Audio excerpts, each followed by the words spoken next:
Hi, today I'm going to be making a paper airplane. So first what you do, you fold it long ways like this, and then you crease it, and then grab this end, and then fold it down like this.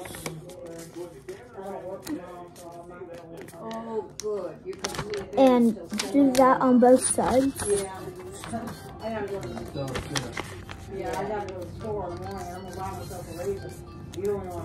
So now it should look like this, with the edges like this.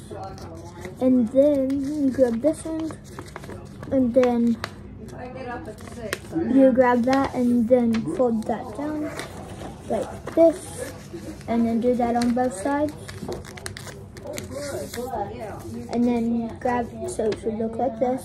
And then grab this side, fold it down for the wing, like this.